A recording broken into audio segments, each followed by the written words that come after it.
tá bom? Podemos iniciar já. Então tá bom. Muito obrigada, Rê. Imagina. Sejam todos bem-vindos a mais um webinar da Abracan. Meu nome é Amanda Graminha, sou coordenadora da área de cursos e palestras. Gostaria de agradecer, em nome da nossa diretoria, pela presença de todos vocês, estimados associados, nossos amigos de mercado, em mais uma jornada de conhecimento. Gostaria de deixar algumas orientações a vocês antes de introduzir nosso palestrante, nosso time de hoje. Caso tenham dúvidas, utilizem o recurso do Q&A. E para comentários, está à disposição de vocês o nosso chat.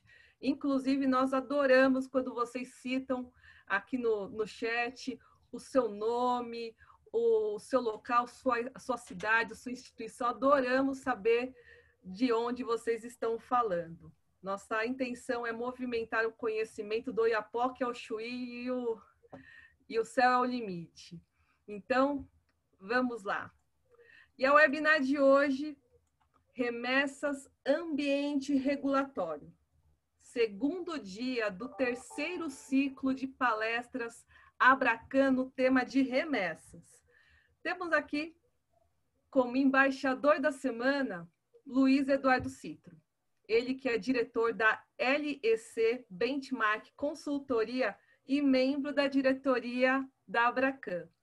Citro, estamos muito contentes com o resultado e a audiência incrível dessa semana, idealizada com todo o seu apoio. Muito obrigada por estar conosco e contribuir nessa jornada tão importante de levarmos conhecimento para o mercado. Receba nossos agradecimentos. Passo a palavra a você a partir de então, para falar um pouquinho também dessa semana e introduzir o nosso convidado de hoje. É com você, Citro. Obrigado, Amanda. Amanda, ontem nós tivemos uma palestra para falar sobre o mercado. Hoje nós vamos estar explorando a parte regulatória do mercado de remessas. Amanhã nós vamos ter uma parte de digital, tá? De todo o mercado digital de remessas. E na quinta, nós vamos ter uma parte de segurança de remessas. Então, vai ser uma semana com bastante coisas práticas. Tá? Mas hoje nós vamos contar com o meu amigo de 20 anos, o Magela. Tá? Então, ele, 20 anos, você imagina, ele me pegou no colo quando eu nasci. Né? Então, quando eu nasci, deixa eu esclarecer, quando eu nasci para o mercado de câmbio, né? Então, o Magela é um diretor, foi diretor do Banco Central, ele está aposentado, hoje ele está com a MGK, né, Marcelo? MS. MGS Consultoria, tá? Consultoria e treinamento. Hoje eu posso falar que é uma das maiores autoridades em câmbio que eu conheço. E eu falei para ele que é muito difícil tá numa palestra com Magela, porque a gente tem até receio do que a gente fala, né? Porque uma autoridade, uma competência desse ano, e eu falo que o Magela é o responsável, tá, pela formalização do mercado de remessas do Brasil. A atuação dele frente ao Banco Central desenvolveu muito esse mercado de remessas, ajudou muito na formalização, e eu acho que o Brasil deve ser muito grato a essa pessoa, porque é difícil encontrar pessoas que contribuem tanto para o país como o Magela contribuiu, tanto para o mercado de câmbio, como especificamente para o mercado de remessas. Se o Magela me permitir, eu vou começar comentando um pouco o que é a regulamentação das remessas no mundo. Ontem nós exploramos um pouco o que é o conceito de remessas, e hoje eu quero falar um pouquinho como que isso é regulado no mundo. Basicamente, para fins didáticos, a gente pode dividir a regulamentação em 3 blocos.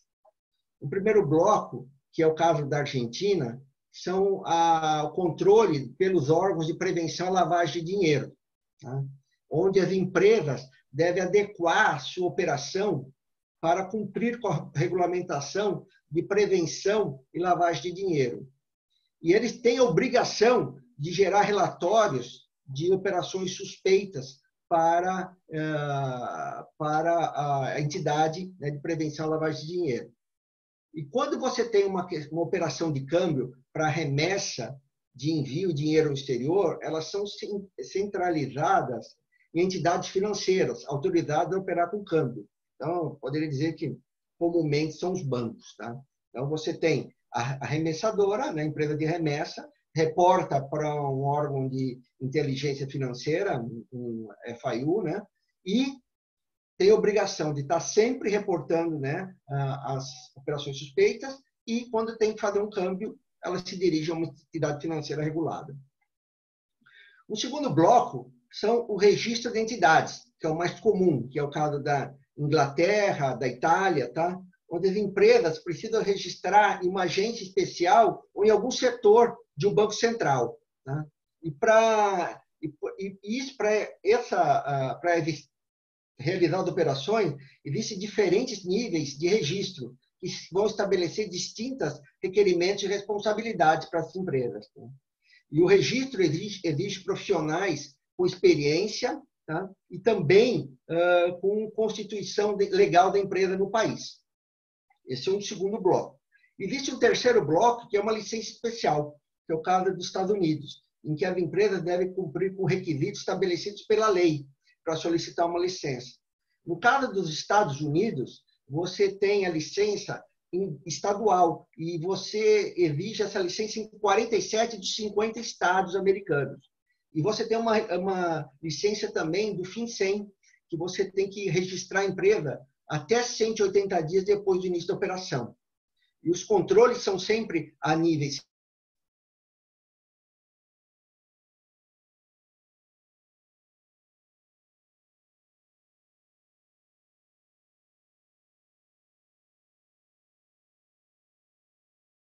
das operações que eram destinadas ao Brasil vinha do estado de Massachusetts.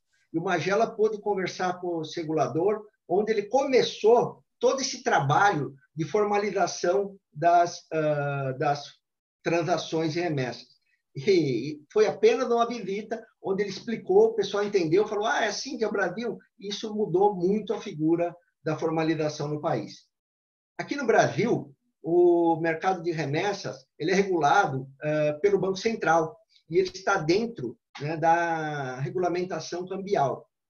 Então, eu vou pedir agora para o Magela dar uma explorada, tá, de como que foi, né, Magela, essa evolução, né, do mercado de câmbio no Brasil e quais são os princípios legais que se aplicam a ela. Tá? Magela, estendi o tapete aí agora para você poder continuar aí a tua explanação. Boa tarde a todos. Primeiro, agradecer aí, por intermédio da Amanda e da Renata Abracam, mais uma vez, pela oportunidade de estar aqui com vocês, né? Junto com todos os amigos que eu consegui conquistar ao longo da minha vida, tanto no Banco Central quanto agora fazendo consultoria e treinamento no mercado. É um prazer sempre enorme estar aqui com vocês. Agradecer o Citro aí pelas generosas palavras, na verdade, como ele já disse, nós somos amigos, então a gente tem que relevar um pouco, porque é o amigo falando, né? Então, mas eu agradeço, Cito, pela sua manifestação, né? Pela sua generosidade. Tivemos juntos, nós dois, né, a oportunidade de trabalhar, eu ainda no governo, você no setor privado, tentando aperfeiçoar esse mercado, sempre na linha, né, de levar benefícios para a sociedade, baratear custo, dar uma comodidade às pessoas. Enfim, isso que foi o trabalho que a gente procurou fazer junto e todos nós acho que temos um pouco de responsabilidade nessa evolução, né, que houve no mercado. Falando em evolução, assim, essa pergunta que você me faz, primeiro, antes de fazer entrar na resposta, quando o Abracam me convidou e o Citro conversou comigo, eu pensei no primeiro momento de fazer uma apresentação, né? E aí eu falei com o Citro, acho que a gente poderia tentar levar um recado diferente, né? O que eu sinto sempre, eu fui da época, eu vou contar para vocês aqui um pouco da história do câmbio, eu sinto um pouco as pessoas buscarem conhecer e se atentarem para os princípios e para os fundamentos do mercado de câmbio. Ao longo do tempo, isso foi se perdendo, porque o mercado foi aos poucos sendo liberalizado e hoje, né, as pessoas que entram no mercado têm pouca oportunidade de ter acesso aos princípios, aos fundamentos e acabam sendo bons operadores e, às vezes, né, com pouca oportunidade de ter o acesso ao mercado de câmbio do ponto de vista conceitual, de princípio, de fundamento, né? Eu acho isso muito importante, até porque nós estamos aí para entrar com a nova legislação cambial, e a gente tem que estar com esses princípios, esses fundamentos bastante assentados, para que a gente possa acompanhar essa evolução. Então, essa resposta, a resposta da questão que você me apresenta, eu vou dividir em 3 vertentes. Tá, primeiro falar do arcabouço legal propriamente dito.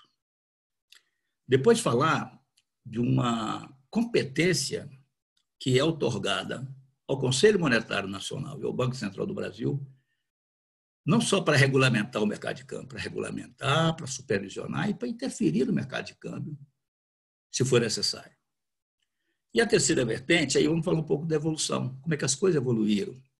Eu entrei no câmbio em 1981, entrei no Banco Central em 77 e fui para o câmbio em 81. São 40 anos, não é isso? E as coisas evoluíram muito. Eu vou contar um pouquinho dessa história para vocês, mas vamos nas vertentes que eu defini. Do ponto de vista do arcabouço legal, quer dizer, nós temos uma infinidade de dispositivos legais que se aplicam ao mercado de câmbio. Eles iniciam lá em 1933, com o decreto 23.258, né, instituído lá na época do Getúlio Vargas. Esse decreto ele tem uma história especial, porque o presidente Collor, quando assumiu em 1990, ele se propôs a revogar, aliás, revogou esse decreto. Foi um dos pontos de sustentação do programa de governo dele, econômico, foi de revogar o decreto 23.258, né, que é uma vaca sagrada que tem no mercado. Só que o decreto 23.258, o entendimento do ponto de vista jurídico, é que ele foi instituído no regime de exceção. Portanto, só uma legislação pode, um dispositivo em nível legal, ou seja, aprovado pelo parlamento, pode revogar o decreto 23.258. Então, ele voltou a ser então ativado e ele prevalece até hoje, e ele aplica-se em muitas operações que nós fazemos no dia a dia. E ao longo do século, o nosso arcabouço legal ele foi editado em diversos momentos políticos e econômicos da nossa história, ao longo do século passado, e, portanto, ele tem, às vezes, comandos diferentes, que às vezes parecem até ser antagônicos em determinados momentos. Então, você tem o decreto 23.258, você tem o decreto 42.820, você tem o 9.025, até chegar, na década de 60, em 1962, com a edição da Lei 4131, que também foi um marco no nosso mercado de câmbio, também que se aplica até hoje. Nós temos, então, a Lei 4131, que impôs, né, a obrigatoriedade dos registros de capitais estrangeiros no Banco Central e impôs também a formalização das operações de câmbio, trazendo de uma maneira mais detalhada o que estava no 23.258 lá de 33, e impondo também sanções administrativas a quem descumprir essa disposição legal. Então, nós temos formalização do contrato de câmbio, classificação das operações de câmbio, informe ao Banco Central, enfim, nós temos uma série de comandos que estão na Lei 4131 que vigoram até o dia de hoje. Passando por tudo isso, o Banco Central veio ao longo do tempo, com base na Lei 4595, né, que dá competência ao Conselho Monetário Nacional e ao próprio Banco Central, ao Conselho Monetário Nacional para estabelecer as diretrizes e ao Banco Central para estabelecer a execução dessas diretrizes, o Conselho Monetário Nacional e o Banco Central tratou o mercado de câmbio desde então, mesmo tendo as formalidades da 4131, do 23.258 e de uma série de outros dispositivos legais, como, por exemplo, o decreto Lei 857, que dá o custo forçado da moeda nacional, ou seja, nenhum residente pode comprar ou vender, a não ser em determinadas condições, como, por exemplo, a própria operação de câmbio, é vedada de pleno direito qualquer operação que é feita entre dois residentes. Isso conjugado com a obrigatoriedade das pessoas buscarem uma instituição autorizada pelo Banco Central para comprar e vender moeda, você tem, então, um monopólio das instituições financeiras para comprar e vender moeda, de forma plena, É o que temos até hoje. Quer dizer, nenhum de nós pode comprar ou vender moeda, ou pode fazer algum negócio referenciado em moeda entre si, a não ser que haja intermediação de uma instituição financeira. Esse é um princípio legal que vigora desde 1962 e que já vinha, de alguma forma, vigorando desde 1933, o decreto 23.258. Mas o Banco Central ele teve competência do ponto de vista da conversibilidade da moeda nacional em moeda estrangeira e do ponto de vista da transferibilidade da moeda, né, para o exterior, ele teve sempre competência para isso. E o Banco Central, ou ele restringiu o mercado, ou ele abriu o mercado de acordo com as circunstâncias econômicas, as circunstâncias macroeconômicas. Isso foi que ditou o rumo da nossa regulação cambial, da nossa regulamentação cambial. Pegando, então, 1980, foi quando eu assumi lá no câmbio, na verdade, eu entrei no Banco Central em 77, eu fiz um concurso interno, e uma das condições desse concurso interno era que você tinha que mudar de área. Eu tive a graça, né, e a honra de cair no mercado, na área de câmbio. Naquele momento, o país atravessava sérias dificuldades de balanço de pagamento. Foi no final da década de 70, já com o fim da primeira crise do petróleo, logo veio a segunda crise do petróleo, e ali conjugou-se com o início da década de 80, com uma série de fatos econômicos mundiais, guerra das Malvinas, quebra do Banco Ambrosiano, moratória mexicana, alta das taxas de juros, né, pelos Estados Unidos. Para vocês terem ideia, a taxa de juros, todos os nossos empréstimos, a nossa economia era financiada por capital estrangeiro, que todos os empréstimos eram referenciados a taxas flutuantes. E, naquele momento, os Estados Unidos subiram a taxa prime de 5% para 17%. Nós tínhamos uma alta dependência do petróleo, né, e com a crise do Oriente Médio, lá no conflito, né, árabe-israelense, lá no início da década de 80, 82, por ali, basicamente foi a crise, o petróleo também subiu vertiginosamente. Então, nós de repente, tivemos alta da taxa de juros, ou seja, não tínhamos condições de pagar as taxas de juros que se elevaram de uma maneira estrondosa, e alta do preço do petróleo, importação de petróleo. Então, subiu também em torno de 250%. Então, naquele momento ali, na década de 80, nós tínhamos, então, o quê? O que o Banco Central tinha que fazer? Controles cambiais. Então, foram severos controles cambiais. Eu digo sempre aqui nessa turma aqui, eu posso dizer o seguinte, eu posso dividir essa turma que está aqui nos ouvindo em 3 grupos. Você vai estar no grupo intermediário, tá? Que você tem 20 anos, né, que a gente se conheceu. Tem o grupo que veio lá da década de 80, né? Tantos aqui foram apresentados, o Ângelo Munari, Braga, a Shirley, o João Carlos, não sei se o João Carlos deve estar aí também. Quer dizer, essa turma toda é do início da década de 80. Nós trabalhamos juntos nesse processo, né? Você já é da turma, quer dizer, que já veio ali depois do ano 2000, quer dizer, já pegou o misto do controle e já o misto também já na transição para uma liberdade cambial. E a turma mais nova que só pegou a liberdade cambial. Só pegou, mesmo criticando o mercado de câmbio, dizendo que o mercado de câmbio é extremamente burocratizado, hoje prevalece no mercado o princípio que tudo que é legal é permitido. Hoje, tudo que é legal é permitido. E antes, não. Né? E agora, qual é o desafio nosso hoje? É entender quais são os princípios legais que se aplicam às operações de câmbio.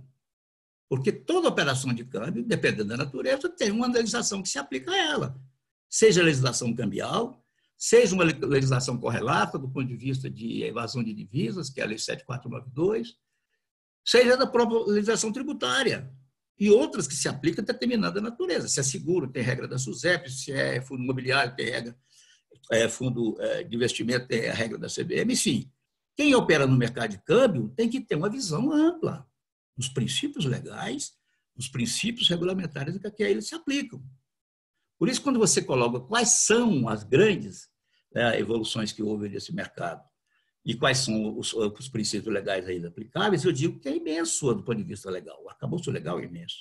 Então, assim, o desafio que eu faço, inclusive, eu sempre tenho feito isso quando eu treinamento, ou mesmo quando eu estava aí fazendo palestra, é incentivar as pessoas a recorrerem aos princípios legais, entender os princípios fundamentos do mercado de câmbio. Nós vamos agora passar por uma nova legislação e isso vai fazer diferença. Eu dou exemplo, inclusive, no livro que eu escrevi, como era na década de 80, as pessoas que me conhecem há muito tempo vão dizer, já vi ele com a história do remédio de novo. Mas eu vou contar essa história, para finalizar essa parte, Cita, para a gente ir para outras perguntas, para as pessoas entenderem o que foi a evolução do mercado de câmbio. No início da década de 80, quando aconteceu tudo isso que eu falei, né, todos aqueles problemas lá no mercado internacional, os países fecharam a entrada de recursos no Brasil, o Brasil teve que recorrer ao FMI, centralizou o câmbio no Banco Central, ou seja, o privado pagava as suas dívidas no mercado privado junto aos bancos, o Banco Central retia e só pagava, quer dizer, ele assumiu uma moratória de fazer o pagamento diretamente aos credores lá fora. O Banco Central era uma fila de credores lá, isso em 1983, quando teve a resolução 851, que foi a centralização do câmbio do Banco Central. Tanto em São Paulo, o pessoal vai lembrar aí, São Paulo e Brasília, era uma fila de credores trabalhando para liberar seus recursos. E essa história do remédio, eu conto que é o seguinte, isso é verdadeiro. Então é o seguinte, ninguém podia ter acesso ao mercado de câmbio para comprar moeda estrangeira. Você tinha uma restrição bastante forte, inclusive para tratamento de saúde no exterior e compra de remédio. E naquela época nós não tínhamos indústria farmacêutica para poder produzir os remédios que os brasileiros precisavam, não tinha internet, a comunicação muito ruim, e não tinha o próprio mercado de câmbio funcionando de uma maneira para dar vazão a remessas e tudo mais. Como é que funcionava, então, uma pessoa que tinha necessidade de comprar um remédio no exterior? Mesmo que fosse uma coisa barata, uma pomada, um creme, que às vezes as pessoas tinham problema de pele, isso era comum. As pessoas iam ao seu médico, pegavam a receita e ele indicava, olha, esse remédio você encontra na farmácia tal em Nova York. Ele se dirigiu ao Banco Central, em qualquer lugar, onde o Banco Central atendia. O Banco Central atendia nas 10 capitais, como tem hoje, e mais 66, que a gente chamava de RECON, que era controle cambial, que o Banco Brasil fazia em nome do Banco Central. O Banco Brasil atuava em nome do Banco Central. O Banco Central pagava todas as dependências que o banco utilizava para fazer o câmbio, pagava os funcionários do banco, pagava a eletricidade do banco. Então, o Banco Central tinha mais 66 pontas de atendimento através do Banco do Brasil, numa dependência chamada RECON, Registro e Controle Cambial. Então, as pessoas dirigiam essas dependências do Banco Central com esse pedido, e aí dizia, olha, eu quero comprar $30 para fazer a compra desse medicamento aqui. Então, nós tínhamos, ao longo dessas dependências do Banco Central, aí em São Paulo era uma loucura, Rio de Janeiro também, a Chile trabalhava no Rio, vai lembrar bem disso, João Carlos em São Paulo. Então, é o seguinte, nós tínhamos uma equipe de pessoas, um batalhão de pessoas para atender esses cidadãos brasileiros. E aí, o que o Banco Central fazia? Ele dava uma autorização para as pessoas comprarem em espécie o valor correspondente ao remédio, mas mediante uma assinatura de um termo de responsabilidade, onde o cliente, o interessado, se comprometia em 30 dias voltar ao Banco Central e apresentar, entregar o comprovante, a nota fiscal do remédio, para que desse baixa no termo de compromisso que ele assinou. Isso era comum, muito comum, e vários pedidos por dia. Nós tínhamos estrutura imensa no Banco Central para fazer isso. Bom, quando tudo corria bem, assim, o que a pessoa fazia? Ia ao banco, comprava os dólares em espécie, e a Varig, porque a Varig tinha um serviço social naquela oportunidade que ele oferecia aos cidadãos brasileiros, e um tripulante da Varig ia lá na farmácia, num voo que a Varig tinha que fazer para os Estados Unidos, ia em Nova York, comprava aquele remédio a título vamos dizer assim, de uma atitude social da Varig, comprava o remédio, trazia o remédio junto com a nota fiscal e entregava para o interessado ia ao Banco Central e dava baixa no termo de compromisso. Encerrava-se ali, então, o processo. Mas quando o funcionário da Varig perdia a nota fiscal, aí o Banco Central cobrava do cliente, do interessado. Olha, cadê você assinou um termo de compromisso e não apresentou a nota do remédio? Aí a pessoa ia lá, mas o funcionário da Varig perdeu o remédio, perdeu a nota fiscal. Ah, o Banco Central. Então é o seguinte, você traz para mim a caixinha do remédio. A caixinha do remédio ou a bula do remédio para eu ver que efetivamente esse remédio foi comprado. Aí a pessoa levava a caixinha do remédio ou a bula do remédio, o colega lá do Banco Central pegava a caixinha do remédio, abria a caixinha do remédio, grampeava no termo de compromisso e dava baixa no termo de compromisso. Aí se encerrava também, dessa forma, a bom termo, né, o termo de compromisso. Mas e quando nem a caixinha do remédio, nem a bula, o paciente tinha mais? Aí o Banco Central, sinto muito, mas eu vou ter que abrir um processo administrativo contra você. E abria, por 30, 40, 50 dólares. Então, esse era o regime que vigorava no Brasil em 1981. E vigorou praticamente durante quase toda a década de 80. Final da década de 80, com a entrada, já no final da década de 80, criou-se um novo segmento, que foi o mercado de câmbio de taxas flutuantes. Naquela oportunidade, o paralelo chegava a 160%, quanto mais o paralelo aumentava, mais o Banco Central controlava. Enfim, ao longo da década de 90, a situação macroeconômica foi melhorando, através depois do Plano Real. 99, a implantação do câmbio flutuante, juntamente ali com as 3 pilares que hoje sustentam a nossa economia, que foi responsabilidade fiscal, câmbio flutuante e meta de inflação. A partir daí, a macroeconomia começou a melhorar, permitiu que o Banco Central, em 2005, unificasse os 2 mercados de câmbio e partisse por uma nova filosofia cambial que vem a cada dia sendo aperfeiçoada. Em 2006, acabaram-se os controles cambiais. Em 2008, saiu a resolução 3568, que inclusive ampliou a participação das corretoras de câmbio, dos correspondentes, que foi aos poucos, né, sendo incorporado ao mercado de câmbio, graças a esses fundamentos que foram melhorados. Né, a participação das corretoras, a participação dos correspondentes foram cada dia sendo mais intensificada. E hoje nós convivemos, né, com um aumento recente, né, as corretoras começaram a operar com 10 mil dólares só para câmbio, exportação e importação, só Simplex que falava, depois foi para 20, depois foi para 50, depois foi para 100. Quando chegou-se a 100 mil, foi uma conquista, porque só tinha exportação, nós conseguimos, na época lá, quando eu estava no banco ainda, liberar para qualquer tipo de operação, quer dizer, não tinha mais restrição, o limite passou a ser a restrição, e hoje já estamos em 300 mil dólares, né, com toda essa possibilidade, né, de ampliação e de cada dia mais termos liberdade cambial. Prevalece o quê, Fito? Que você colocou que prevalece em outros países? A prevenção à lavagem de dinheiro. Né? Você ter cuidados não mais com o controle cambial, mas sim com a prevenção à lavagem de dinheiro. Finalizando, trazendo todo esse histórico que eu fiz, né? Muito rápido, né? Só para ter uma ideia, para as pessoas terem uma ideia do contexto onde nós estamos hoje falando em remessa, sem nenhum tipo de restrição do ponto de vista da transferibilidade e da conversibilidade. O que nós temos hoje são formalidades, que é diferente de restrição. Não existe restrição cambial, existem formalidades cambiais que nós temos que cumprir. Portanto, qualquer pessoa pode fazer remessas desde que sejam atendidos todos aqueles princípios que estão lá hoje, né? Fundamentação econômica, legalidade, respaldo documental. Né? E assim, Cito, só trazendo também para você, obviamente que se você não podia nem comprar remédio e nem mandar tratamento de saúde, as remessas também para outras finalidades eram extremamente restritas, extremamente difíceis de se fazer. Né? Então, a população brasileira que tinha necessidade procurava, na verdade, o mercado paralelo de câmbio, né, que atendia todas essas necessidades, e o mercado paralelo chegou a ser 11% do mercado primário de câmbio. Tivemos uma taxa né, um ágio entre o paralelo e o oficial de 160%. Imagina o que é isso. O estímulo que você tinha para a prática de fraude cambial. Né?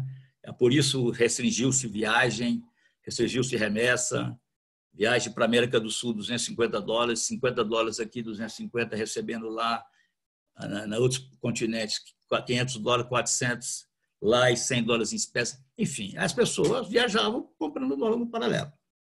Hoje nós conseguimos vencer todos esses obstáculos e nós temos, então, eu vejo isso, eu falo isso com muito, e acho que todos que trabalharam nesse mercado aí ao longo desses anos pode, de alguma maneira, se sentir orgulhosos que a gente conseguiu, né, enquanto país, em 40 anos, dar uma reviravolta total né? E hoje nós estamos falando, em vez de controles cambiais, em vez de dispositivos legais, acho que você deve fazer algum tipo de pergunta sobre esse assunto. Nós estamos falando no novo PL cambial, que traz novas regras muito mais simplificadoras do que nós temos. Então, eu digo para você que o ambiente regulatório do Brasil hoje é extremamente favorável a negócio, né? Extremamente favorável a investimentos. Obviamente que todo o mercado tem ameaças e oportunidades, que nós temos que saber. Por isso que eu volto a insistir. Não adianta só aprender a operar. Não adianta só aprender a ganhar spread. Tem que aprender a entender o mercado, seus fundamentos, seus princípios, seus movimentos, suas tendências políticas, econômicas. Hoje, o que acontece lá fora diretamente está ligado aqui dentro, não só do ponto de vista de mercado, mas do ponto de vista de regulador. Basileia, GAFI, BIS, enfim. Então, nós temos que estar atentos a tudo isso e ter uma visão sistêmica do mercado de câmbio, não simplesmente de olhar especificamente operações de natureza de negócios específicas. Marcela, eu acho que essa é uma explanação bacana, mas a gente sabe ainda que o Brasil é um país muito jovem, né, no aspecto de câmbio. E hoje as pessoas não necessitam mais fazer operações, né, no mercado paralelo, operações ilegais, com toda a abertura que já teve, né, e que está ocorrendo gradativamente no mercado de câmbio. E ainda assim, você vai em alguns lugares e você vê pessoas, às vezes até empresários, que quando você menciona o câmbio, ele já pensa em alguma coisa ilegal, né? Então, isso não é mais necessário. Então, agora é a disseminação, o conhecimento das pessoas e toda a evolução que teve nesse mercado. Ontem, eu falei muito que para o Banco Central, você pode falar que a definição de mercado de remessas ela basicamente são as operações pessoais e que está concentrado bastante nas transferências unilaterais. Você pode explorar um pouquinho mais o que compõem, quais as características dessas transferências unilaterais e que cuidados as pessoas devem ter e precauções, né, quando operar esse tipo de transferência, Major? Claro. Olha, as transferências unilaterais, elas podemos dividir. Você tem as transferências unilaterais, nós dividimos em dois grupos, né, ali, sabe? Ela está mais ou menos seguindo o que está no balanço de pagamento. O que é transferência unilateral? É aquela que não requer uma contraprestação financeira ou mesmo de bens de qualquer natureza. Ou seja, ela não requer uma contraprestação de serviço ou de bens ou qualquer outro tipo de negócio, né? Então, é quase uma transferência de uma mão só. E ela é dividida em transferências unilaterais correntes e transferências unilaterais de capital. Eu sempre digo o seguinte, que as transferências unilaterais elas são meio traiçoeiras. Aparentemente, elas são operações que não requerem muitas atenções, a não ser ali, às vezes a pessoa fica preocupada com doações, disponibilidade, que são operações mais diretas, né, de remessa. Mas, assim, qual é a dificuldade, qual a atenção que a gente tem que ter nas transferências unilaterais? São operações que normalmente não produzem documentos. A não ser ali impostos, contribuições ou transferência de patrimônio. Mas existem algumas naturezas que não têm documento. E aí, como não tem documento e não tem uma regra do Banco Central dizendo como deve ser, aí vai aí vigorar as interpretações. Por exemplo, uma natureza traiçoeira para mim é manutenção de residente. Porque às vezes a pessoa fala assim, o que é manutenção de residente? Primeira coisa, definir o que é manutenção de residente do ponto de vista formal para você fazer uma remessa. Se você for lá nas regras do Banco Central, ele vai dizer, é a remessa que você está mandando para manter alguém lá fora, que está necessitando de uma dependência.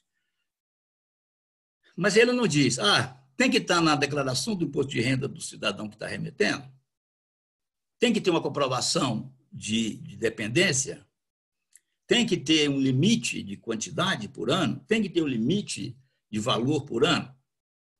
Não está escrito em nenhum lugar está escrito isso. Mas tem uma regra do câmbio que diz, olha, tem que ter a fundamentação econômica, a legalidade, a lógica econômica do negócio. Por isso que eu digo o seguinte, é importante entender o conceito. O que é o conceito de transações correntes? São pagamentos correntes. As pessoas não podem mandar dinheiro para outra pessoa. Quando você está mandando a título de manutenção, é para a pessoa se manter lá fora. Ah, mas a pessoa não tem um vínculo familiar com aquela pessoa.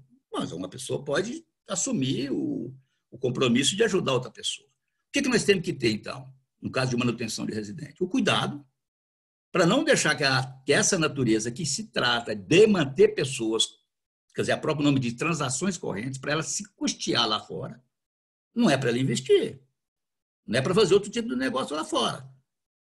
Então, a gente tem que ter o cuidado para não estar fomentando isso. Ah, fulano está fazendo remessas de 150, 200 mil dólares para a mesma pessoa todo mês. Isso é manutenção, efetivamente? Essa pessoa está sendo custeada lá fora com esses recursos para manter lá fora? Ah, mas isso não está escrito em lugar nenhum. Vamos no conceito. Vamos entender a fundamentação econômica.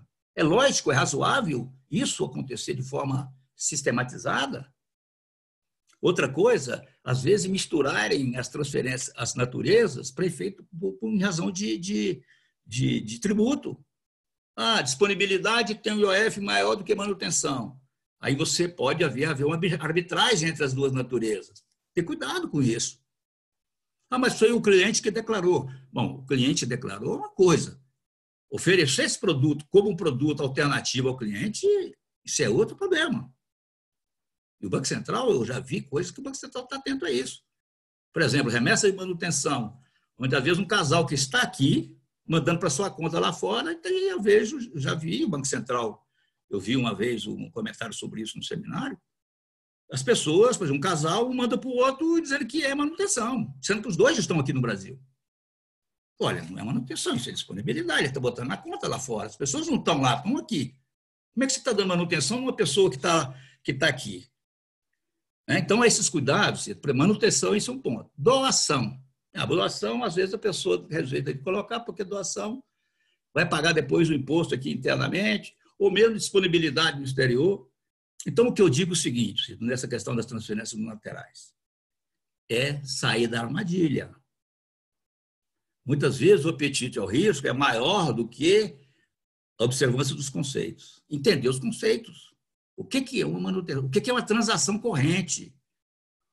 O que é uma constituição de disponibilidade? É dele para ele mesmo, para ele o quê? Para ele aplicar um recurso lá fora. E eu digo sempre, essas naturezas são traiçoeiras. Tem que ter uma atenção específica com relação a elas. E você vai bater aonde? Na capacidade das pessoas, na fundamentação econômica, na razoabilidade do negócio. Agora, vale dizer assim, você poderia escrever para mim o que pode e o que não pode? Não. O que pode é a pessoa mandar dinheiro lá para fora para manter uma pessoa que está lá fora. Seja estudante, seja um turista, ou seja um filho que está morando lá temporariamente. A constituição de disponibilidade é alguém que está botando na conta dele para aplicar lá fora. Está declarado no imposto de renda e tudo recurso lícito, nenhum problema. Aquilo que eu disse, o princípio do mercado de câmbio é que tudo que é legal é permitido. Nós temos que ter o cuidado para não fazer que operações legais sejam travestidas, operações ilegais sejam transferidas por legais, que a gente vai ter problema lá na frente. E eu acho que esse ponto das transferências unilaterais, eu acho até que merece, na minha visão, um debate na Abracam sobre isso. Do mercado para o mercado buscar um padrão de comportamento. Porque, às vezes, a pessoa utiliza dessa faculdade de não apresentação de documento, faculdade de não ter nenhuma regra específica e sai dos conceitos. E pode ter problema lá na frente, porque o Banco Central vai trabalhar nos conceitos. E ele vai identificar, olha, a pessoa mandou muito recurso tão alto lá para fora que não se caracteriza manutenção, a não ser que essa pessoa vive basicamente lá fora. Se é um caso, tudo bem. Agora, se você tem dentro da sua instituição 150, 200 casos, esse é um produto comum da instituição, certamente tem que rever esses conceitos das transferências unilaterais. Eu acho que as transferências unilaterais merecem ser tratadas no conceito, entender o conceito de que é, para não incorrer em risco de trabalhar com desvio de conceito para poder fazer remessa, e aí trazendo um problema maior ainda, que é uma possível sonegação tributária pela classificação, pela arbitragem regulatória dos conceitos. Marcela, com base nessa tua explanação, você poderia comentar um pouco mais sobre a capacidade financeira e os limites operacionais das operações de câmbio? A gente sabe que hoje tudo é a base do risco, né? Então, poderia comentar um pouquinho sobre isso? Eu acho que isso vem em seguida dessa tua explanação dos conceitos, tomar cuidado com essa capacidade, com esse entendimento de tipo de remessa, natureza de remessa e a capacidade financeira e limite operacional.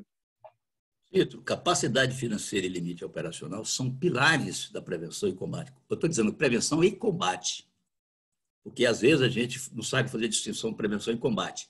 Nós somos responsáveis, nós fazemos parte do sistema de prevenção e combate. Nós temos o papel de ajudar a prevenir, mas se nós não fizermos a prevenção, não vai ter combate.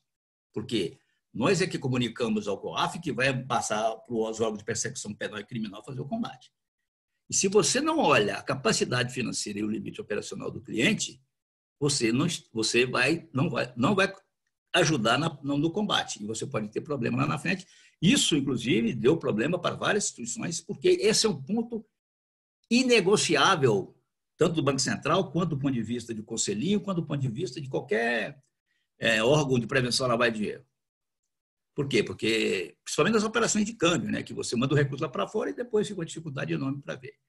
Então, qual é a atenção que tem que se ter? Né? Vamos falar de remessa, vamos falar de pessoa física, da pessoa jurídica, eu acho que isso é um outro caminho, é faturamento, tem outras coisas que você tem que ver, performance no mercado, se é pagamento antecipado, enfim, você tem uma série de requisitos para definir o limite operacional de uma empresa, pessoa jurídica. Da pessoa física é a capacidade de imposto de renda, não vejo outra forma. É onde que você consiga comprovar que a pessoa tem capacidade de gerar receita lícita. Esse é que é o ponto.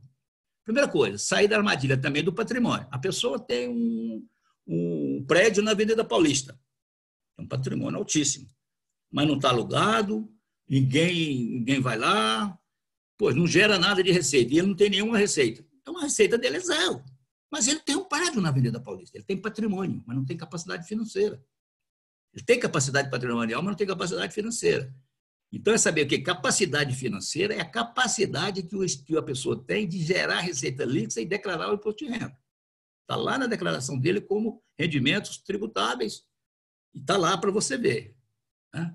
Então, esse é o primeiro ponto. Ah, não, mas ele vendeu, ele não tinha capacidade financeira, mas tinha capacidade patrimonial. Vendeu o patrimônio dele por 200 milhões de reais. No outro dia, desde que comprovar com a escritura do imóvel, ele passa a ter uma capacidade financeira de 200 milhões de reais no total, mas você sempre tem que trabalhar com limite de precaução. Então, a primeira coisa é separar, né, capacidade patrimonial, capacidade financeira, e também separar liquidez e disponibilidade. Por exemplo, assim, normalmente, quando eu desenho a capacidade financeira, eu faço o casamento dessas coisas. O que ele gerou de receita lícita no ano anterior, o que ele tem capacidade de gerar receita lícita no ano em curso, dependendo do mês que você estiver, o que ele teria capacidade no ano em curso? Olha, ele é um funcionário público que ganha 10 mil reais por mês, portanto, ele teve 120 mil reais ao longo do ano passado. Aí eu dou um limite para ele, não de 30%, 40%, porque a pessoa também tem que se sustentar. Ah, não, mas ele tem um imóvel e está alugado. Bom, então, além do patrimônio, além do salário dele, ele tem uma receita mensal de aluguel. Portanto, você pode gerar mais disso. Aí ele tem também disponibilidade que ele declarou no imposto de renda, em 31/12, ele tem lá 2 milhões de disponibilidade no banco.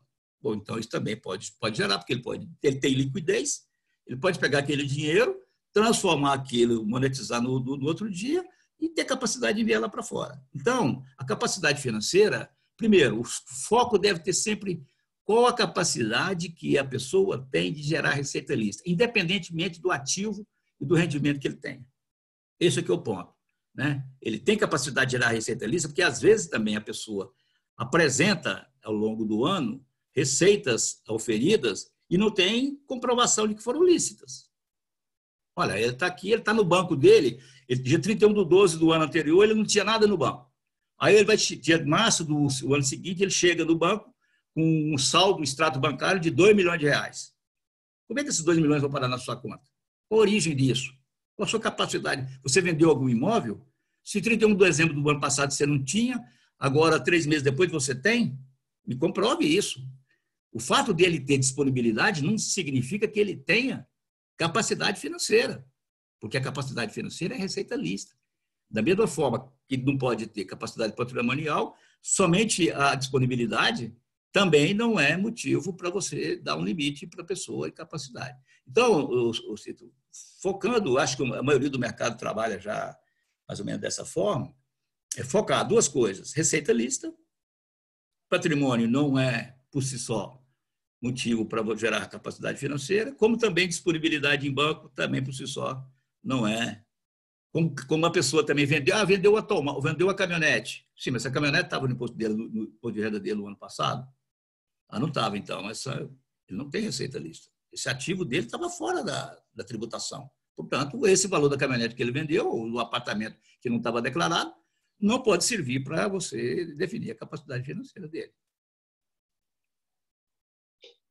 Marcela, falando um pouquinho da evolução, né, do mercado de remessas, nós tivemos aí, em 2018, a Circular 3.914, né, que é o grupo de ingresso direcionado.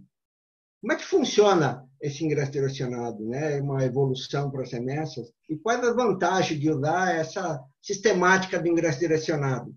Que ainda hoje se gera muita confusão nesse sentido. Né? Gera muita confusão. Eu acho que ele tem uma boa vantagem de negócio, sabe?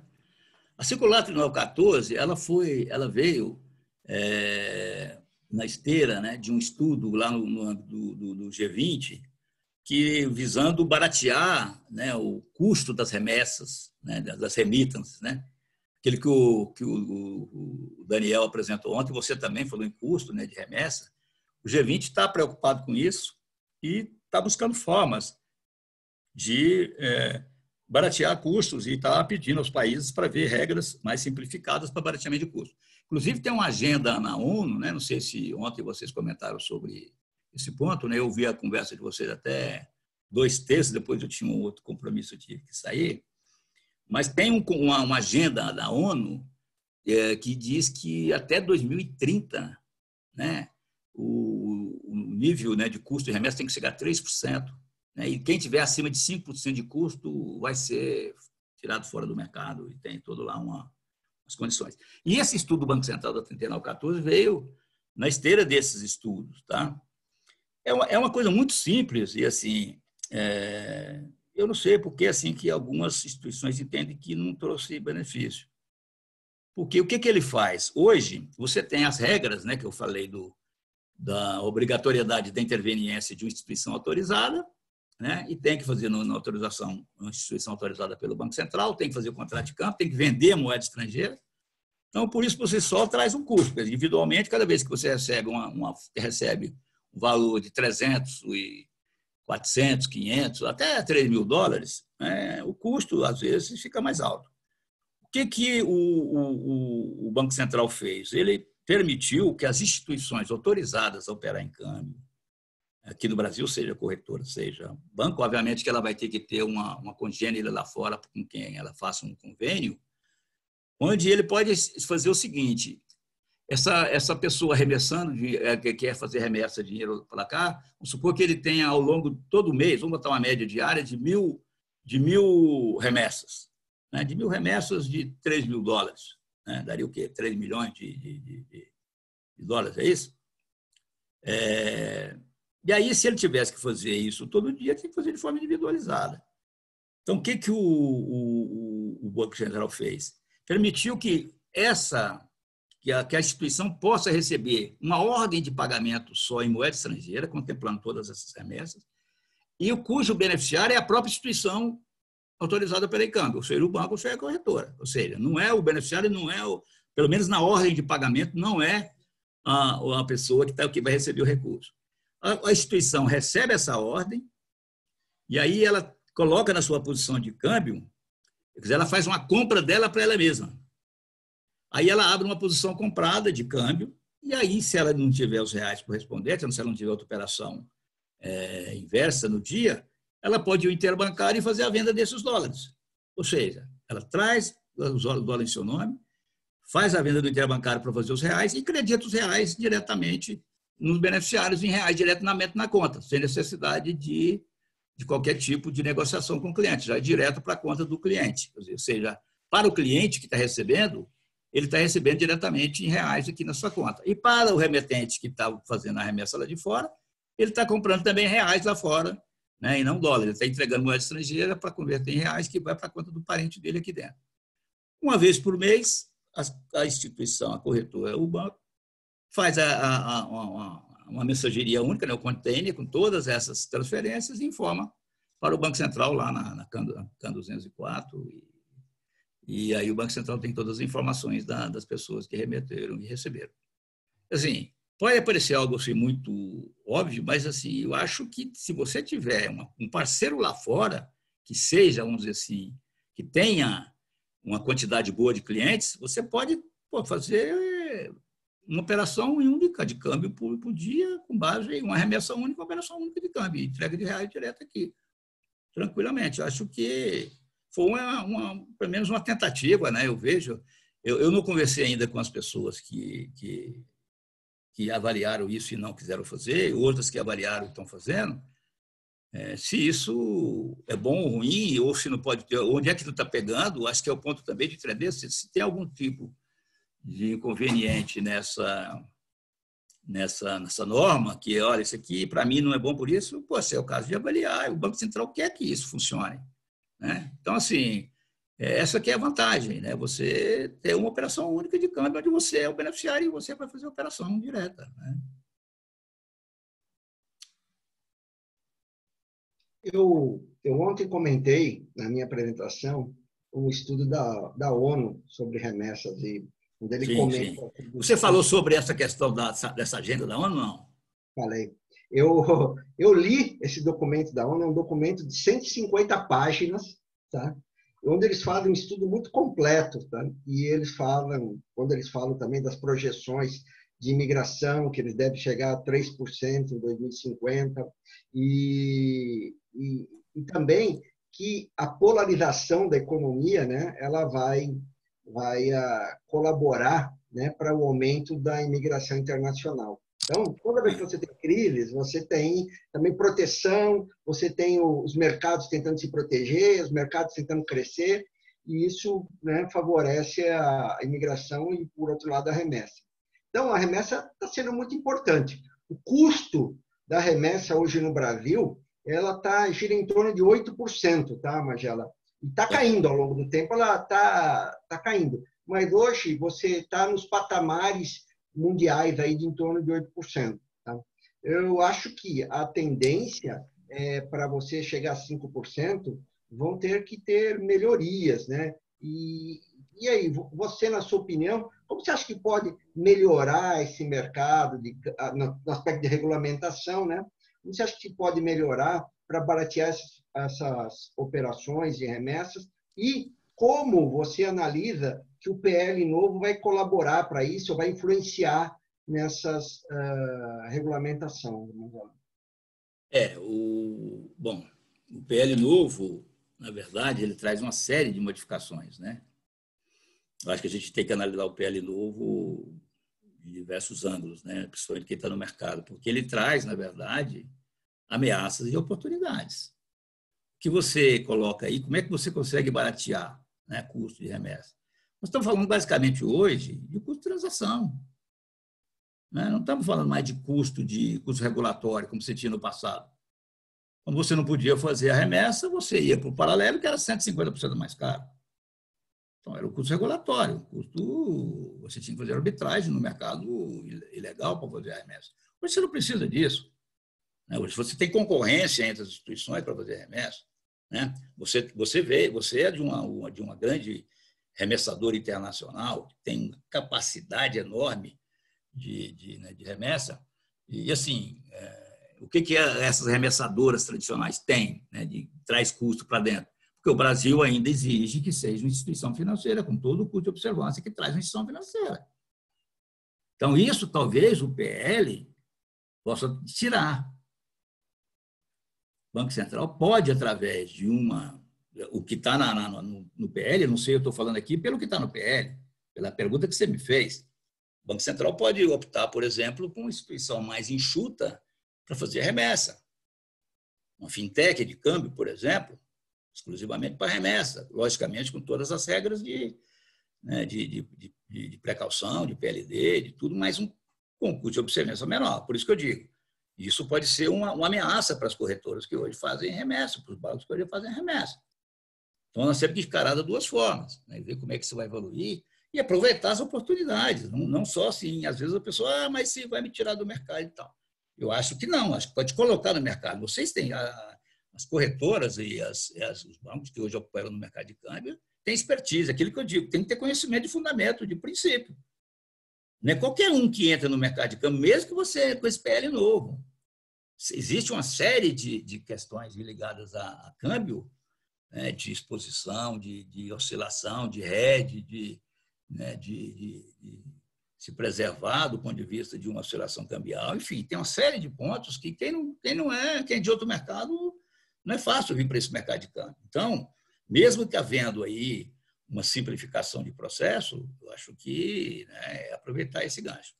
Então, eu digo assim para você, do ponto de vista atual, se você pegar a normização atual, basicamente a gente pensar em automatização de processo, talvez algo de baratear custo de remessa para o Banco Central, baratear custo de... Por exemplo, as pessoas reclamam muito de custo de compliance, né? Eu acho que a 3978 está dando uma boa oportunidade aí para baratear custo. Eu entendo sim. Eu acho que a 3978 nos oferece a oportunidade de você estabelecer uma sistemática de abordagem no risco, com base no risco, onde as operações de risco menores podem ser simplesmente tratadas de forma mais simples, desde que você tenha capacidade de fazer uma metodologia de avaliação interna de risco, onde você define de forma clara qual é a sua metodologia, quais são as suas formas de categorizar um risco, né? E aí você mostrar para essa operação o risco é pequeno, portanto, o meu custo de compliance vai ser menor.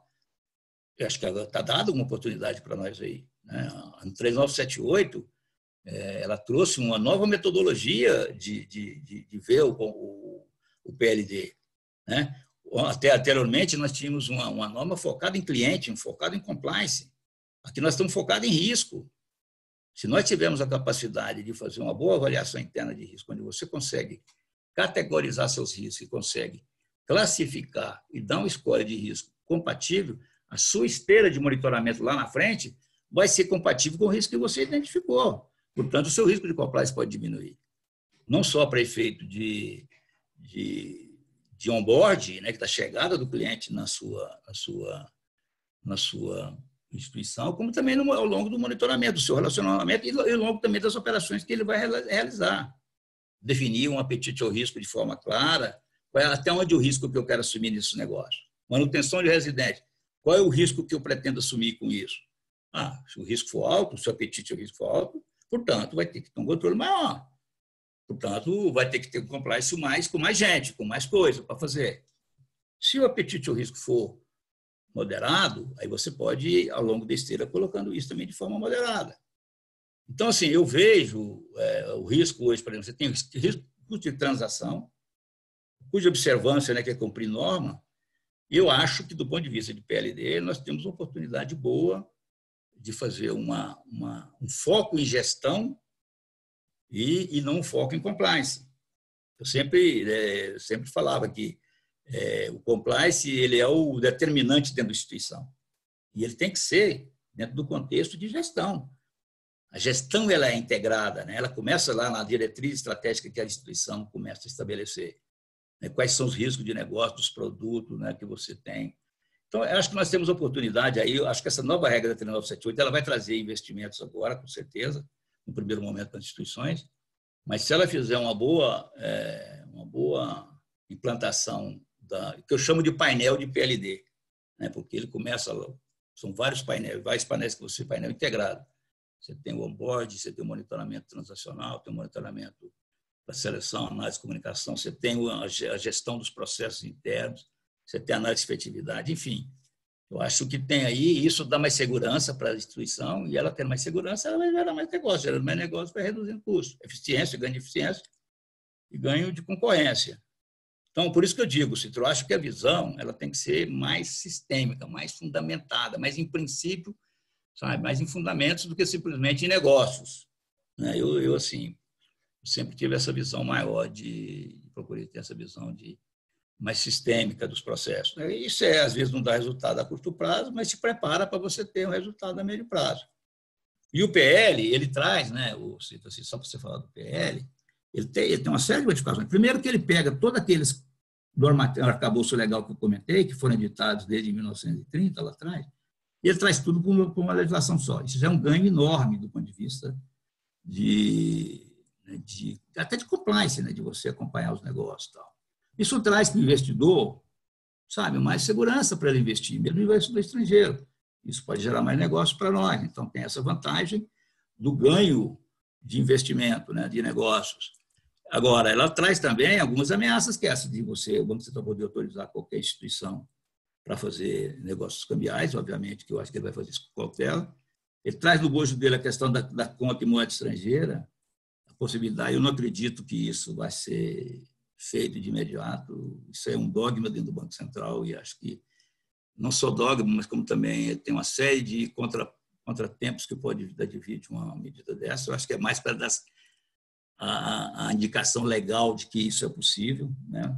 Eu acho que nesse primeiro momento não vejo muito possibilidade de ter todos nós temos conta em moeda estrangeira. Acho que esse é um princípio dogmático que, né, do ponto de vista macroeconômico, meio complicado, até porque, a não ser que o Banco Central mude muito de cabeça com relação a esse ponto. Experiências internacionais têm mostrado que isso, às vezes, dá problema. Tem a questão dos bancos brasileiros, das instituições bancárias brasileiras, poderem fazer empréstimo lá para fora. Hoje não pode, né? Isso é uma restrição. Hoje, por exemplo, um banco não pode emprestar para uma pessoa abrir a agência dele que vai emprestar para não residente. Isso também pode dar negócio, pode gerar comércio, pode gerar financiamento de importação, financiamento de investimento aqui dentro.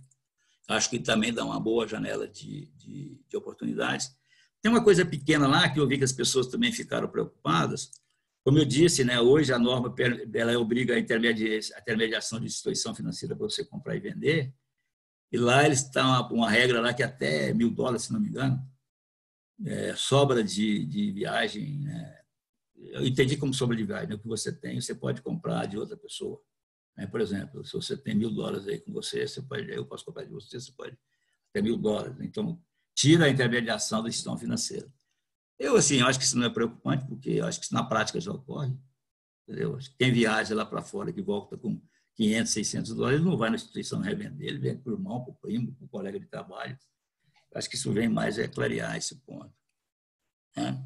E a coisa importante que eu acho que é o seguinte, ele tira do nível legal a regulação do mercado de câmbio, passa para o nível infralegal, né? Que o Banco Central passa a ter poderes, né? Nem o Conselho Monetário Nacional o Banco Central passa a ter poderes para ele poder gerenciar e regular o mercado de uma maneira mais efetiva. Eu acho que isso, se o Banco Central, pelo menos, imagino que ele vai continuar na linha que ele sempre esteve, ele vai sempre estar ao lado de fazer coisas que o mercado seja a favor do mercado e da sociedade e dos negócios, principalmente nesse momento agora que não se fala mais, e pelo menos espero que nunca mais volte, essa questão do controle cambial. Marcelo, eu sempre costumo falar nessas minhas andanças, né, pelo Brasil, que a regulamentação ela vem como consequência, né, de uma pressão do mercado, das tecnologias. Né? E você hoje já tem novas tecnologias que elas podem colaborar muito para facilitar, baratear, dar mais segurança para as remessas. Uma delas, né, eu vou pimentar um pouco, tá? É a questão do eKYC, né? Então, você tem uma validação eletrônica, né, do cliente. Então, hoje você tem empresas que fazem isso, você pode escanear um documento, escanear foto, reconhecimento de face, reconhecimento digital. Você tem uma série de biometria que você pode utilizar para reconhecer. Né? Você tem, aí o pessoal está falando agora, estou vendo aqui o Dagoberto, né, Proença, do blockchain, que vai dar segurança. Você tem também as moedas virtuais, eu falei ontem que vai um futuro. Por que as moedas virtuais? As moedas virtuais, teoricamente, você já tem aí o Facebook que lançou a Libra, mas isso é muito mais não via o público externar, né, uma vontade do que uma capacidade mesmo. Acho que é difícil hoje, porque você não tem regulamentação para a moeda virtual, mas quando tiver, você pode ter uma empresa que se chama Grande Tesouraria Internacional, tem uma moeda atrelada, tem um lastro, né? Não sei, pode ser um lastro, uma outra moeda, ou, sei lá, um ouro, alguma coisa, que você consiga ter ela regulada e você poder fazer operações, né, em tempo real, tá, sem risco, e liquidar em tempo real, né? E você vai fazer com que essas operações blockchain, EQIC e moeda virtual, elas sejam mais rápidas, muito mais baratas e mais seguras. Como você vê essa regulamentação dessa moeda na tua visão e como isso você pode modificar esse mercado? Isso é uma pergunta grande, né? Eu fiz um monte de perguntas numa só, mas a tua experiência... Essa não é pergunta de amigo, não, mas tudo bem. Não, na verdade, o que você fala é bem mais amplo até, sabe? Porque quando você fala aí, né, do Google e tal, isso influencia, impacta os sistemas internacionais de pagamento, né? A própria SWIFT já está preocupada com isso também, quer dizer, já tem toda uma movimentação internacional do ponto de vista das compensações e liquidações de negócio. Então, eu vejo o seguinte, eu vejo a moeda eletrônica, na verdade, né, moeda virtual, né, na verdade, se você falando aqui como ex-Banco Central, né, o Banco Central não assumiu esse conceito de moeda, né? Para quem trabalha na área monetária, a moeda tem 3 funções, né? Reserva de valor, meio de pagamento e meio de troca de pagamento, reserva de valor e função contábil, né? De referência de preços, né? E ela tem hoje, na verdade, uma função, às vezes, de reserva de valor que as pessoas utilizam, né? Do ponto de vista internacional, algumas até utilizam como meio de troca, né? Mas não tem a parte de referência de negócio, né? De você referenciar, comprar um apartamento em criptoativo e tal. Então, assim, a primeira coisa eu vejo é o seguinte, o Banco Central reconhece, de alguma maneira, eu acho que os bancos centrais, né, já reconhecem a irreversibilidade dessa questão da moeda virtual. Não sei se você acompanhou, na semana passada, ou semana atrasada, o Banco Central deu notícia de que criou um grupo de trabalho para tratar da emissão de moeda virtual por ele, Banco Central. Portanto, aí seria uma moeda virtual com poder liberatório. O que é poder liberatório? É o poder que a autoridade monetária tem de liberar aquela moeda para que os residentes possam fazer uso dela. Isso que se chama poder liberatório, né? Por isso que você pega qualquer moeda que você pega, está lá na assinatura do presidente do Banco Central. Quer dizer, o presidente do Banco Central liberou aquela moeda para ser utilizada na liquidação de negócio. Então, se o Banco Central fizer isso, ele vai dizer, olha, essa moeda pode ser feita dessa maneira. Mas, trazendo assim para o lado monetário, né, não para o lado de negócio ou para o lado de... O Banco Central e outros bancos centrais não reconhecem o Bitcoin ou qualquer outro criptoativo como moeda. A própria Receita Federal usa o termo criptoativo, não usa moeda. O Banco Central usa mercadoria. Se você pegar para onde que o Banco Central vai, ele trata como mercadoria, ou adquirida aqui ou adquirida lá fora. E tem um ponto importante, que é o seguinte, isso o Banco Central se manifesta naquele comunicado que ele colocou na página dele, se não me engano, é 13.139 o número do comunicado, é algo perto disso, se não for, ali, acho que 13.139. Ele diz lá, olha, não utilize o criptoativo para fazer negócios que são próprios de câmbio. Ele diz isso lá. Então, ele diz o seguinte, se alguém utilizar um criptoativo para fazer o pagamento de importação, ele está cometendo infração ao artigo 23 da Lei 4131. Porque somente instituição autorizada a operar em câmbio pelo Banco Central do Brasil podem vender e comprar moeda estrangeira para fim de relacionamento financeiro com o exterior. Esse aqui é o entendimento que o Banco Central transmite hoje. Isso do ponto de vista formal. Então, há incertezas com relação a essa questão do criptoativo do ponto de vista monetário. Agora, eu acho que isso é uma questão irreversível e ela vem, dependendo da maneira que for tratada, ela vem para beneficiar os cidadãos com relação a isso, as empresas, mas, ao mesmo tempo, passa a ser uma ameaça para quem opera em câmbio. Passa a ser uma ameaça. Além do PL, tem um criptativo, que pode ser uma ameaça. Mas, assim, a partir do momento que o Banco Central se propõe a editar essa moeda e classificar como moeda e vai colocar isso nos seus orçamentos monetários e vai dar toda uma regulação para isso, quer dizer, ela deixou de ser uma moeda, vamos dizer assim, que não tem regulamentação, ela vai ter uma disciplina. E ela vai perder um pouco do que você falou que ela tem hoje, que é a capacidade de, dentro do próprio blockchain, ali, você gerar, né, movimentações sem ninguém interferindo. Né, ninguém interferindo. Então, eu vejo assim, acho que é algo que vai acontecer, o próprio Banco Central vai acontecer, mas eu acho que os bancos centrais vão começar a emitir suas próprias moedas virtuais. Qual é o problema que eu vejo do ponto de vista monetário para os bancos centrais atuarem nisso? Sem entrar no mérito de receita, de prevenção à lavagem de dinheiro, né, de CVM, que também todos eles têm suas precauções. É do ponto de vista monetário mesmo, ninguém fala isso, mas eu vejo o seguinte, dependendo do nível de flexibilização que você der para uma moeda virtual, você perde toda a capacidade de gerenciamento da política monetária. Ou seja, não tem sentido você estabelecer taxa de juros no mercado se as pessoas podem recorrer a um outro tipo de ativo, outro tipo de moeda para fazer a liquidação de negócios sem observar a taxa de juros. Então, você perde a capacidade de gerenciar a inflação, né? De ter o gerenciamento monetário para conter a inflação, né? Através da taxa de juros, através de títulos, emissão de títulos, porque uma outra moeda vai se substituir àquela que são instrumentos monetários que a autoridade monetária exerce hoje.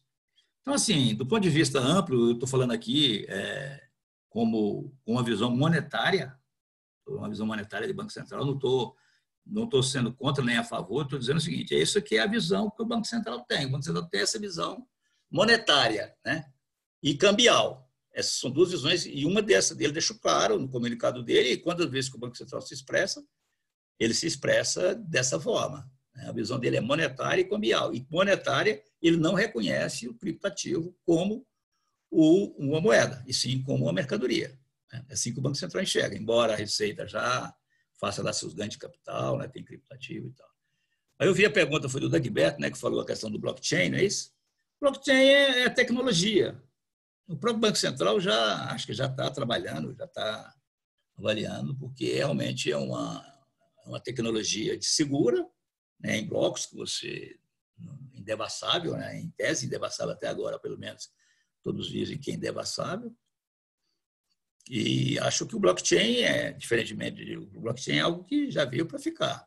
E a moeda virtual também ela vai ter esse espaço no momento certo, porque isso é irreversível. Né? Irreversível, e como qualquer outra inovação tecnológica que vem, não há como você segurar isso, não. A questão para mim é só ter paciência aí de esperar as autoridades monetárias se posicionarem de uma maneira que seja a favor de todo mundo, né? Que seja um ganha-ganha nesse processo todo e também não travar todo a vantagem que se tem de ter uma moeda com essas características. Né? Magela, eu gostaria de ficar conversando com você mais umas 3 horas. Chegou o tempo já? Nós estamos aí já no final. Eu estava querendo ver aqui se eu conseguia ver alguma. E Tem alguma pergunta aí de alguém, não? Nós Estou vendo o Braga aqui que viveu essa. Braga, você viveu a época dos remédios e viveu também a época. Não, lá do. O Braga está dizendo aqui. Eu vivi a época do remédio, Daniel Braga. Você vê, Magela, eu acho que a importância, né? Ficou claro a importância da regulamentação, da como você consegue enxergar o mercado do país em relação aos outros mercados, a regulamentação que tem. Acho que você colocou muito bem que as situações, nossa, teve momentos diferentes, né? Situações onde o governo precisa agir de forma diferente. Mas eu acho que hoje, quando você vê, ainda o mercado de câmbio brasileiro ele se abriu muito, enquanto muitos mercados eles voltaram a ter mais controle, a ser mais restritivo. Então, eu acho que a gente tem que usar a regulamentação a favor do mercado. Sim. E não contra. né? Às vezes é difícil entender isso, porque todo mundo enxerga que sempre tem restrição, mas a verdade é que a gente tem que procurar ver como que a regulamentação nos ajuda a operar da melhor forma possível. Tá?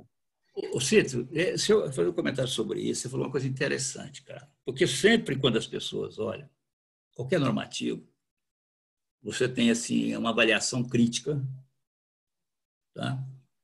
Eu sou assim bem coisa com relação a isso, porque é o seguinte, eu vivi na época dos controles cambiais que ninguém podia comprar dinheiro, moeda estrangeira para comprar remédio. Então assim, que nós avançamos, então, quando falo em restrição, eu falo, meu amigo, você não conhece esse mercado há 20 anos atrás. Falar o mercado está...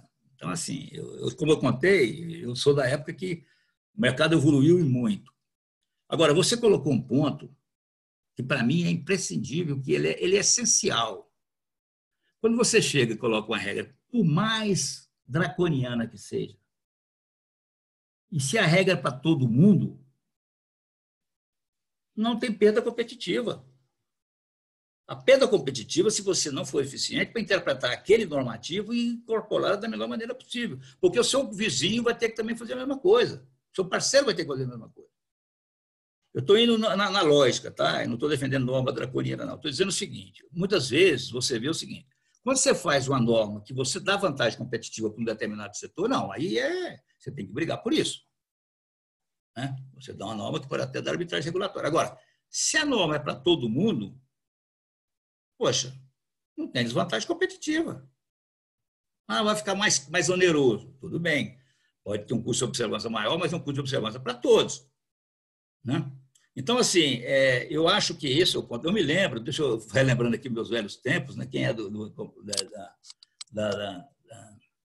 regra antiga aí vai lembrar disso.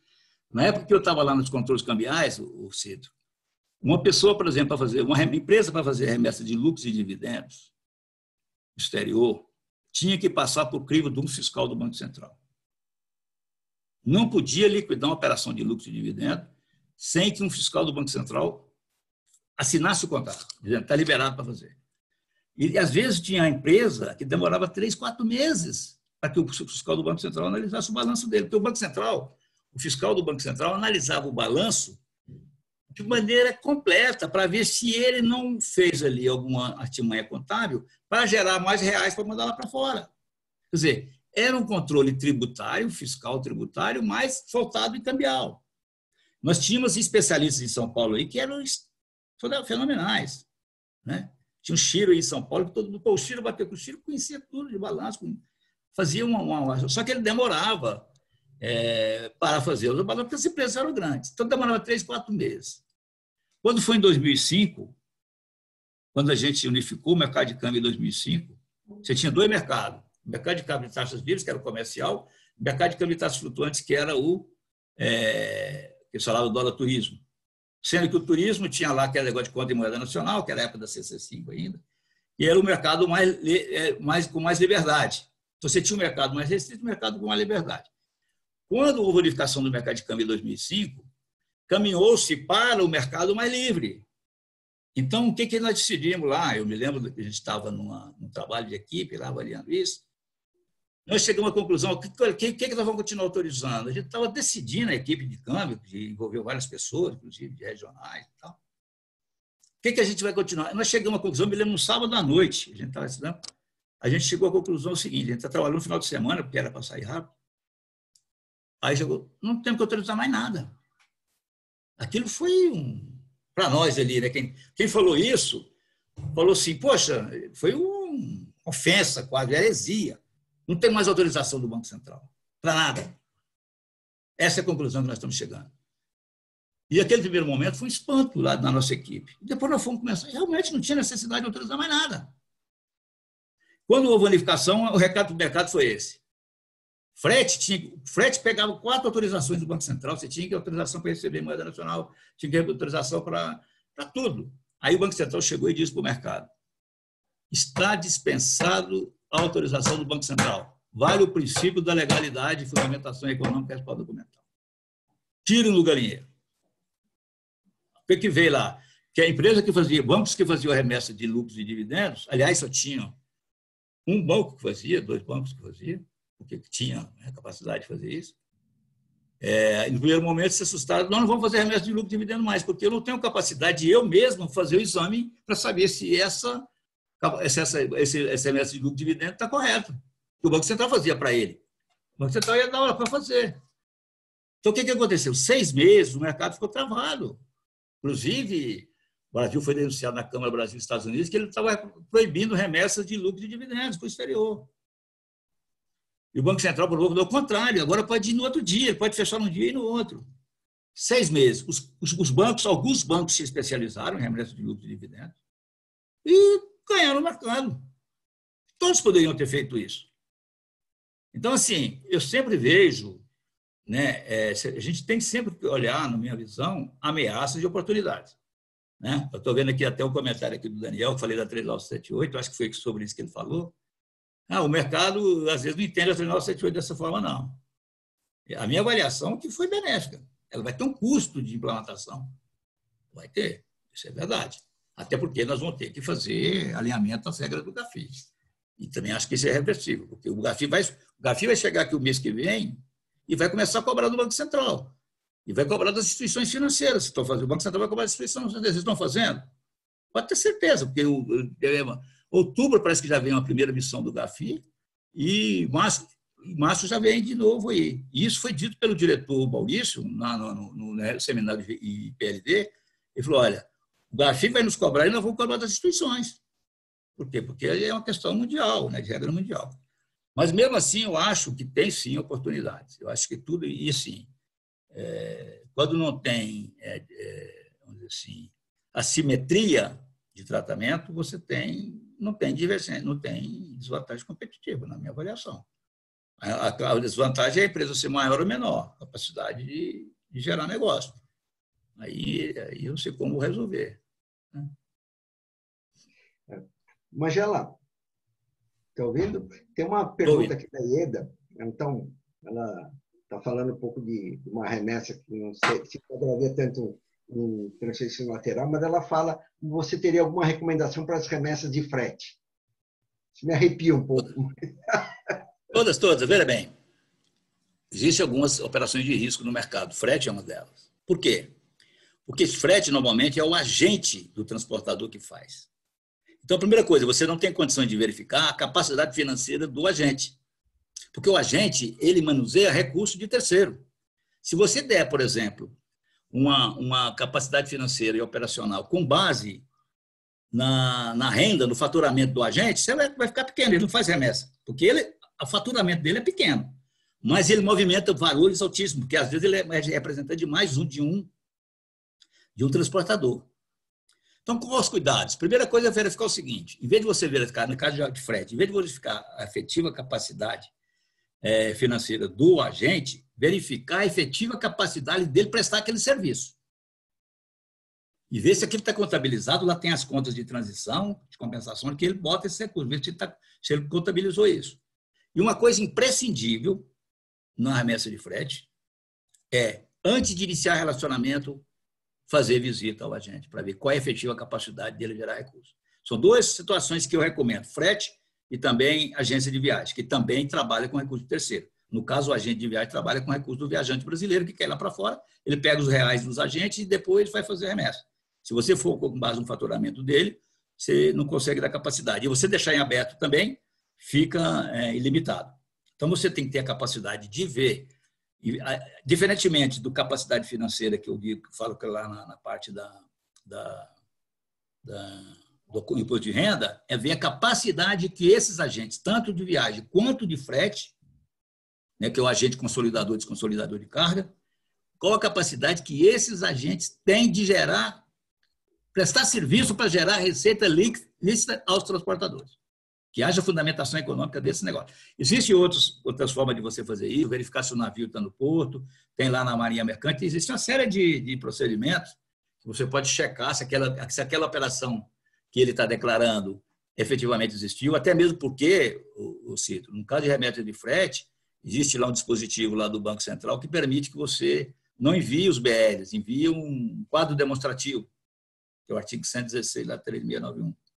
Então, mais cuidado ainda. Então, o que eu sugiro? No caso de trabalhar com aqueles demonstrativos. 3 em 3 meses, separa 10 daqueles casos ali, eu quero os documentos. Você disse que tem um BL número tal, que só informou, eu quero mostrar para o agente que você faz monitoramento dele. Ele tem que saber que você vai cobrar o BL original dele, porque te informa normalmente só através de um quadro demonstrativo. Amanda, acho que, como quer assumir agora, acho que nós chegamos no limite aqui. Acho que tem uma surpresa. O Geraldo, agradeço muito. O Geraldo é um professor, um palestrante, um escritor. Tem um livro aí de sucesso no mercado. É um sujeito que acho que, de novo, a gente ficaria... O conhecimento dele daria para falar dias, não é horas. E, Geraldo, eu agradeço muito. Só estou vendo elogios da tua palestra, como sempre. Um cara excepcional. Então, são meus amigos, pode ter certeza. Você é um cara excepcional, um profundo conhecedor. Como eu falei, acho que é uma das maiores autoridades de câmbio, né, que eu conheço. E foi um amigo de longa data, me ajudou sempre, ajudou o mercado. Eu te agradeço muito essa oportunidade que você me deu de brindar com a tua participação. Ela foi o prazer foi meu, Cid. Agradeço novamente as seus elogios, né? Suas falas generosas aí, né? De amigo, né? Amanda, conta para nós o que temos agora aí, Amanda. O Geraldo tem uma surpresa. Eu gostaria até de pedir aqui ajuda aqui da minha parceira de eventos, Renata. Cadê você, Renatinha? Estou aqui. Tem uma surpresa que o Geraldo preparou para vocês. Eu já tenho o meu livro. Olha, gente, o meu livro é autografado. O Geraldo, ele está aqui para dar um presente para vocês. Nós faremos um sorteio deste livro agora, tá? E eu desejo a todos boa sorte. A Renatinha vai nos ajudar a fazer esse sorteio. Vamos lá, Rê? Quem será o Felizardo? Com certeza. Eu estava até falando aqui com o pessoal, Rê, que eu gosto tanto do meu livro que, desculpa, no egoísmo meu, gente, não me leve a mal, mas eu não empresto porque é um risco a pessoa não devolver para mim. Então, maravilhoso mesmo. Muito bom o livro. Se quiser, compre o livro, pessoal. Olha, é a Bíblia do câmbio. Me permita aí, Amanda, só rapidinho. Esse livro eu escrevi depois que me aposentei, né? Eu já vinha tentando escrevê-lo desde quando eu estava no banco ainda, mas não achava tempo, não achava condições de escrever, e consegui fazer isso em 2016. Na verdade, ele é um livro que ele traz, quer dizer, tudo que eu falei aqui está escrito nesse livro aí, né? E muito mais, né? Como é que esse mercado evoluiu e tal. E assim, eu reputo esse livro aí como talvez aí como uma homenagem a todas as pessoas que trabalharam no câmbio nesse período, né? Inclusive colegas meus do banco, né? Vários amigos e colegas que a gente trabalhou junto, sofremos junto nesse mercado. Só nós sabemos como é que foi esse mercado durante a década de 80. E eu tentei resgatar isso numa memória, né? Que está aí. Não há nada de sustentação econômica nesse livro, apenas são relatos, né, de como o mercado está estruturado, como é que ele evoluiu. Então, assim, eu sou muito ruim, né, vendedor, né?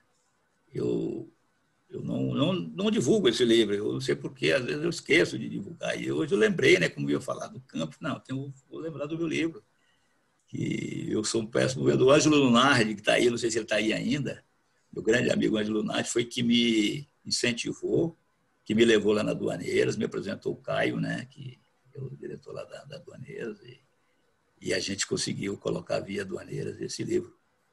Eu espero que saia desse... Eu estou aguardando sair o PL aí, que eu vou dar uma atualizada nele, se Deus quiser. Esse livro, Geraldo, até complementando a sua fala, eu digo assim com propriedade, é leitura obrigatória ao nosso mercado. Eu super recomendo. Não sai. Obrigado. Não sai de casa e eu não divido com ninguém. Joia, vamos lá. Nós temos aqui o e-mail de todos os participantes, tá? Vamos sortear um nome. Oba, quem será o Felizardo? Tem que estar aqui com a gente, né, Tchan, Rê? tchan, tchan, tchan. Sim, tem que estar presente. Dagberto Marques, está Poxa, presente? meu amigo Dagberto, lá de Recife, É ele mesmo. lá da Labor, Isso. tomara que ele não tenha saído. Tá, ele está aqui conosco. Está aqui com a Meu gente. grande amigo Dagberto, abraço a vocês todos aí, ó, todos aí da... Joia, Dagberto, seu Casimiro, pelo microfone está TI. aberto. Está confundindo o Dagberto da Labor. O Dagoberto, ele é de outra instituição, Dagoberto. Ah, o Dagoberto, eu conheço também o Dagoberto, Opa. o Então Dagoberto vamos lá lá. de Salvador, é isso? Da Conecta, isso. Isso. Amanda, você Não, só checa se ele está conosco, por favor? Dagoberto está conosco, Dagoberto Marques, sim, da Conecta, o Felizardo. Parabéns, Dagoberto. Parabéns, Dagoberto. A Amanda, então, vai entrar em contato com o senhor para anotar os detalhes do endereço para enviarmos via correios. Amandinha, é contigo agora. Ai, obrigada, Rê, obrigada pelo apoio. E, mais uma vez, externar agradecimentos a essa pessoa ilustre que é Geraldo Magela, sempre trazendo tanto conhecimento para o nosso mercado. Quando estávamos idealizando essa semana de remessa, na qual nós temos aqui Luiz Citro como embaixador e grande colaborador na construção dessa semana, Geraldo Magela, ele aceitou o convite prontamente, parou tudo para trabalhar essa semana com muito carinho para vocês aqui junto com o Citro e a nossa equipe. Então, nós devemos aqui nossos agradecimentos mais uma vez, Magela, muito obrigada por tudo, de estar conosco nessa empreitada. E a nossa jornada na Semana de Remessas, ela continua, pessoal. Está sendo um sucesso. Amanhã nós teremos aqui a presença de Ricardo Amaral e Janaína Costa, nossos associados da Western Union, vão trazer o tema de digitalização das remessas. Então, nesse mesmo horário, as inscrições seguem no nosso site. Quando você entra na homepage abracam.com.com, sem o BR, você clica lá no ícone de cursos e já tem ali o formulário de inscrição para cada webinar que você queira participar. O pessoal que é da lista VIP recebe diariamente os avisos dos eventos, os convites também, né? Até a contagem regressiva com alerta, o pessoal gosta bastante. Deixei aqui à disposição para vocês aqui na mensagem do chat o meu contato, para que vocês entrem na lista VIP e não percam eventos. E finalizando essa semana de remessa, nós teremos segurança nas remessas com ele, o nosso embaixador, Luiz Citro, fechando da mesma forma que abriu nossa semana com chave de ouro, ele encerrará com chave de ouro, presenteando a todos vocês que estão conosco nessa jornada. E, pessoal, não esqueçam, tem um evento aqui que a nossa equipe está trabalhando assim com todas as mãos, todos os setores estão sendo movimentados, é o 5º Compliance in Business Day da Abracam. Nesse evento aqui, nós teremos a presença, né, dos nossos ilustres palestrantes, estarão conosco também, Geraldo Magela, Luiz Citro estará ali conosco, todos eles nos apoiando. Então, é um evento gratuito, as inscrições estão abertas. Caso vocês tenham alguma dúvida, quando vocês entrarem ali no site da Abracam, já dá a diretriz do hot site, que para o Compliance Day são 3 dias de evento gratuito para vocês. Cada dia tem uma inscrição diferente, tá bom? Então, eu deixei aqui também o caminho do hot site para vocês. E no site da Abracam também, no banner rotativo, tem essa informação de como acessar.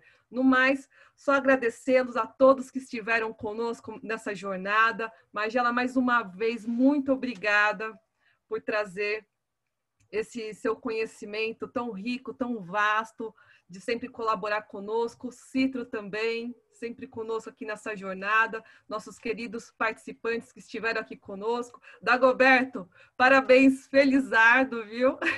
Não vou ficar com inveja porque eu tenho o meu. Então, quem não tiver, pessoal, é uma dica aqui do fundo do coração. Que leitura, é uma leitura para sempre, viu? Deixo a todos vocês... Só terminar aí, mandar um abraço para o Dagoberto, né?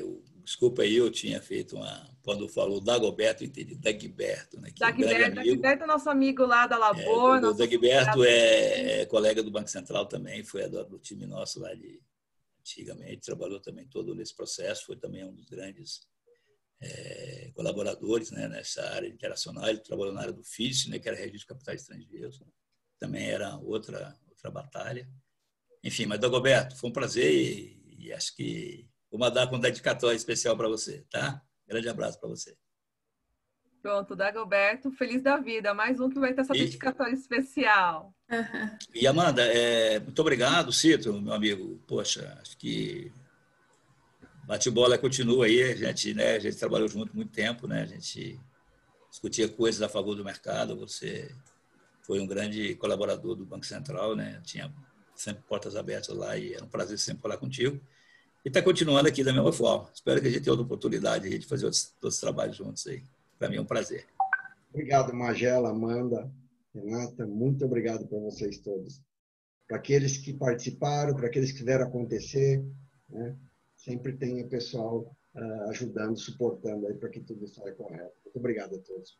Com certeza. Muito obrigada, Citro, Magela, Amanda e a todos que estão presentes. Uma boa noite e até amanhã. Até amanhã. Obrigado, hein? Obrigada, pessoal. Obrigada. Boa noite. Magela, Citro, um abraço, pessoal. Amanhã tem mais jornada. Não percam. Até. Tchau. Tchau.